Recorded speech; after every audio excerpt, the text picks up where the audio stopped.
Welcome to guys, আবার আমার JavaScript ল্যাঙ্গুয়েজে তোমাদেরকে স্বাগতম। তো আমরা গন্তব্যে দেখেছি যে ইফ ইস দ্বারা কিভাবে লজিক্যাল অপারেটর কম্পারেশন করতে হয়, তো আমরা এটা দেখলাম। তো আজকে আমরা শিখবো নেস্টেড ইফ ইস, অর্থাৎ নেস্টেড ইফ ইস অর্থাৎ নেস্টেড ইফ ইস অর্থ হলো নেস্টেড ইফ কাকে বলে, অর্থাৎ নেস্টেড ইফ ইস কাকে বলে।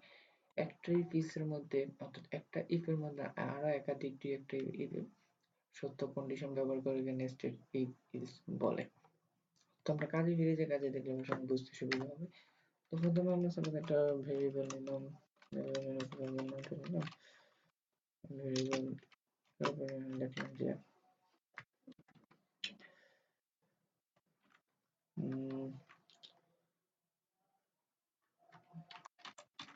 চিকেন,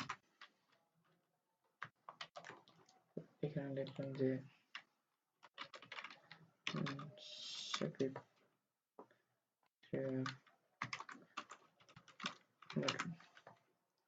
দুটা ভেরিয়েবল নিলাম। তারপর আমরা এখানে সত্যতে চলে যাই ইফ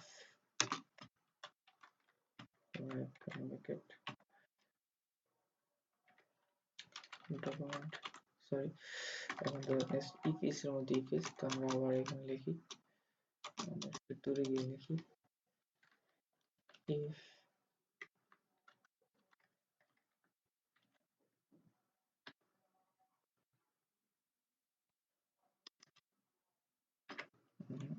এখানে থেকে ডকুমেন্ট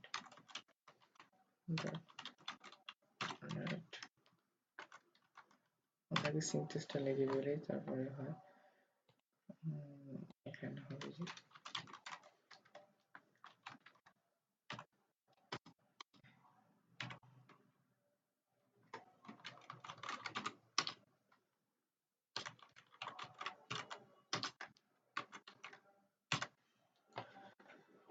তো স্যার এবার আমরা বেসিক সিনট্যাক্সটা আমরা দেখে নিলাম যে আমরা তো প্রথম দুইটা ভেরিয়েবল নিলাম, ভেরিয়েবল সাপোজ নাও নিতে পারি, জাস্ট এইটাই মূল বেসিক সিনট্যাক্স।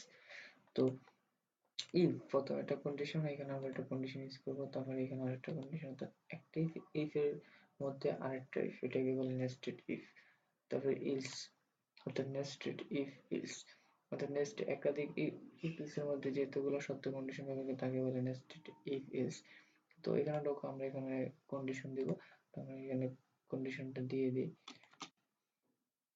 যে ইফ ইসরাফিল ইকুয়াল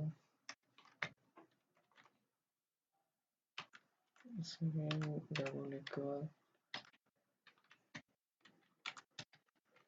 চিকেন, ঠিক আছে। তারপরে এখানে একটা দিই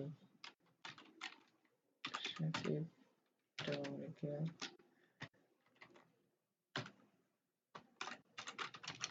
মাটন,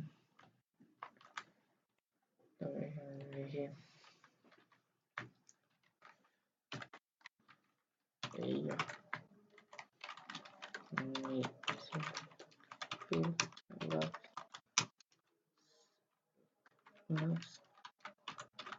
চিকেন, এখানে যেতে হবে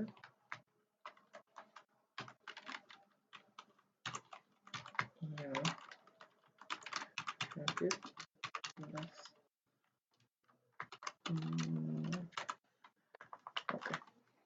তো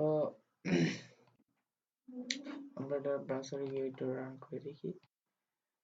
ইসরাফিল লাভ চিকেন, এর কারণ হলো দেখুন আমরা প্রথম দুটা ভেরিয়েবল নিলাম, একটা ভেরিয়েবল ইসরাফিল ওর ভ্যালু দিলাম চিকেন, ভেরিয়েবল সাকিব এর ভ্যালু দিলাম মাটন।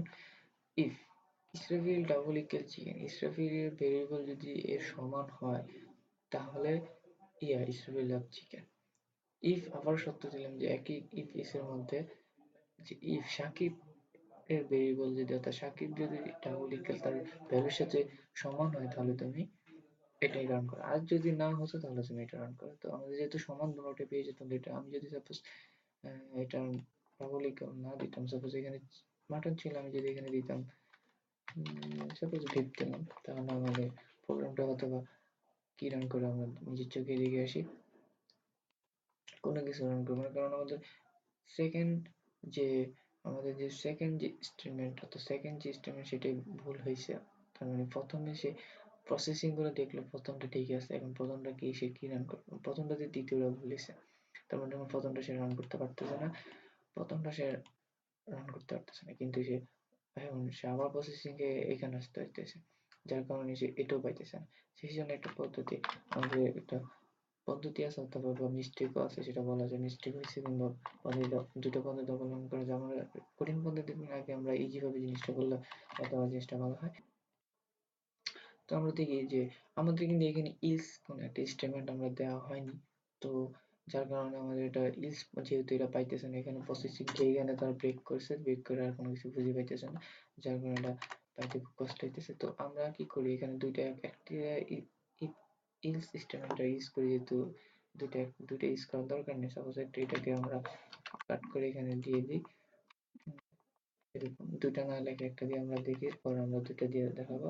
তো এখন যদি এটা সেভ করে আমরা রান করি তাহলে কি হয় যে ইয়েস সাকিব লাভ মাটন, অর্থাৎ ডকুমেন্ট অর্থাৎ সে ইফ সে দেখলো যে সাকিব ইসরাফিল ডাবল লিখেছে তারটা ঠিক আছে, কিন্তু তারটা তো ঠিকই আছে, তাহলে ওটা থাক, ওটা রান করবে, ওটা দেখলো যে ঠিক আছে, ও প্রোগ্রাম বুঝে নিয়েছে, কিন্তু দেখি তার একটা তো সত্য আছে যে ওইটা কি দেখে আসি, পরে এটা থেকে যে না এটা তো মিলে নেই, তাহলে যেহেতু পরে যেহেতু যে কন্ডিশনটা আছে আমরা ওইটা তাকে রিটার্ন দিয়ে দিই, তাহলে সে বুঝতে পারবে না হয়নি, তাহলে এখন সাপোজ আমি এটা টাইপ করলাম বাটন, তাহলে যে হ্যাঁ ইয়া হিসেবে love chicken and Shakib love chicken দুটো একসাথে শো করবে।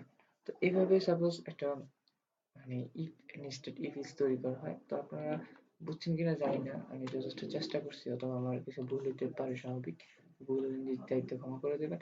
তো পরে আপনার বাসায় একটু নিজেদের ব্রেন খেটে চেষ্টা করবেন, তো এটা আপনারা অনেক ভালো একটা কিছু করতে পারবেন। তো এখানে শেষ করছি এই টিউটোরিয়ালটা, তো ভালো থাকবেন।